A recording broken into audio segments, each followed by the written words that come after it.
আইয়ুব আলাইহিসসালাতু ওয়াসসালাম উনি একটা মহা বিপদে পড়েছেন। উনি রোগাক্রান্ত হয়ে এত বেশি আক্রান্ত হয়েছেন, ওনার স্ত্রী রহিমা ছাড়া আর 3জন স্ত্রী চলে গেছে। ওনার সমস্ত ছেলে মেয়েগুলা বিল্ডিংয়ের ছাদ ভেঙে পড়ে সবাই মারা গেছে।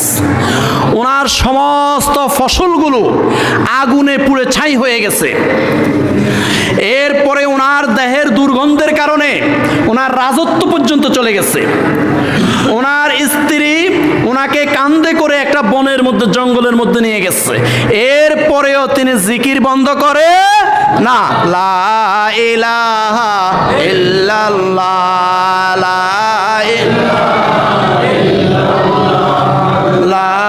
ইলাহা ইল্লাল্লাহ, লা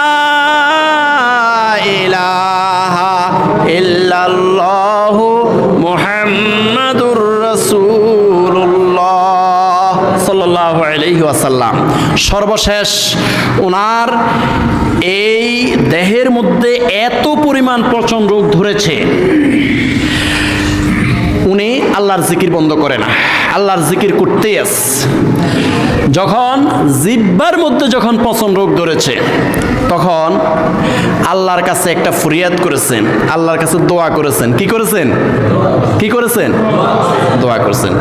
এই দোয়াটাও এই কোরআনের মধ্যে আল্লাহ পাক উল্লেখ করে দিয়েছেন, বান্দারা তোমরাও যখন এরকম বিপদে পড়ে যাবে, মারাত্মক রোগ, একদম তোমার ফুসফুস নষ্ট হয়ে গেছে, ড্যামেজ হয়ে গেছে, আইসিইউ ইন্টেনসিভ কেয়ার ইউনিটের মধ্যে প্রবেশ করাই ফেলছে, শেষ অবস্থা খারাপ, লাইফ সাপোর্ট। এরপর আমার বান্দা লা তাকুনাতু মির রহমাতিল্লাহ, আল্লাহর রহমত থেকে নৈরাশ হইও। এই হযরত আইয়ুব আলাইহিসসালাতু ওয়াসসালামের দোয়াটাও আল্লাহ পাক রব্বুল আলামিন এই কোরআনের মধ্যে উল্লেখ করে দিয়েছেন। আল্লাহ পাক রব্বুল আলামিন বলেন সূরা আম্বিয়ার 83-84 নম্বর আয়াত, ওয়া আইয়ুবা ইয নাদা রাব্বাহু আন্নী মাসসানিয়াদ দুররু ওয়া আনতা আরহামুর রাহিমিন।